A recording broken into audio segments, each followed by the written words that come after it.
हमारे देश में नफरत इस कदर फैल चुकी है कि अब कोई ऐसा दिन नहीं गुजरता जिस दिन भारत में रहने वाले अल्पसंख्यक यानी मुसलमानों पर हमले नहीं होते हों। आज सुबह जैसे ही आंखें खुली तो सोशल मीडिया पर एक वीडियो दिखी जिसमें एक मुस्लिम बुजुर्ग को हिंदुत्ववादी गुंडे बेरहमी से पीट रहे थे। इस खबर को पब्लिश करके हटा भी नहीं था कि एक और वीडियो सामने आई जिसमें एक मुस्लिम युवक की हरियाणा के चरखी दादरी में हिंदुत्ववादी गुंडों ने बेरहमी से पीट कर हत्या कर दी। जानकारी के मुताबिक बंगाली मजदूर साबिर की गोमांस के शक में पीट कर हत्या कर दी और उनके साथी असीरुद्दीन को बुरी तरह घायल कर दिया गया। गोरक्षा दल के गुंडे चरखी दादरी के भाडवा गांव में बनी झुग्गियों में रहने वाले बंगाली मजदूर साबिर मलिक और असम के मजदूर असीरुद्दीन के पास पहुंचे और उनसे कहा कि हमारे पास कुछ कबाड़ है, हमारे साथ चलो और खरीद लो। हिंदुत्ववादी गुंडे उन्हें कबाड़ बेचने के बहाने गांव से बाहर लेकर गए, जहां उन्होंने दोनों युवकों को बेरहमी से मारा, जिसके कारण एक युवक की मौत हो गई। साबिर मलिक की लाश और घायल असीरुद्दीन को भांडवा गांव के समीप नहर किनारे झाड़ियों में फेंक दिया गया। हालांकि पुलिस ने इस मामले में तत्परता दिखाते हुए 7 आरोपियों के खिलाफ मुकदमा दर्ज कर अभिषेक, रविंदर, मोहित, कमलजीत और साहिल को गिरफ्तार कर लिया है।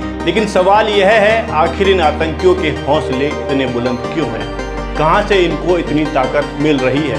कौन लोग हैं जो भारत के मुसलमानों के खिलाफ आतंकियों की एक टोली खड़ी कर रहे हैं? आखिर क्यों हमारे आंसू किसी को दिखाई नहीं देते?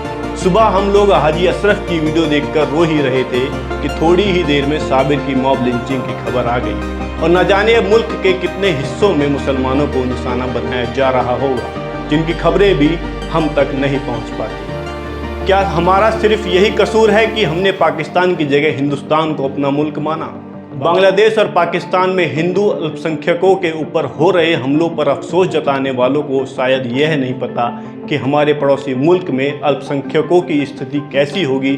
इसका फैसला हमारे मुल्क में रहने वाले बहुसंख्यकों को करना होगा, क्योंकि नफरतें सीमा पार करने में वक्त नहीं लगाती हैं। इंसानों को सीमा पार जाने के लिए वीज़ा की ज़रूरत होती है, लेकिन नफरत चंद घंटों में सीमा पार कर जाती है। आज अगर बांग्लादेश में हिंदुओं पर अत्याचार हुआ है तो उसके लिए कहीं ना कहीं भारत के हिंदू भी जिम्मेदार हैं। अगर भारत के बहुसंख्यक अपने देश के अल्पसंख्यकों पर जुल्म करेंगे तो उसका असर पड़ोसी मुल्कों में भी होगा। पड़ोसी मुल्क भी अपने अल्पसंख्यकों पर जुल्म करेंगे। भारत एक अमन पसंद देश है, जिसको अमन पसंद बनाने में हर भारतीय का योगदान रहा है, लेकिन कुछ मुट्ठी भर लोग इसको नफरत की आग में झोंकना चाहते हैं और एक बड़ी आबादी उनको मौन समर्थन दे रही है। भारत की रक्षा करना बहुसंख्यकों की जिम्मेदारी है।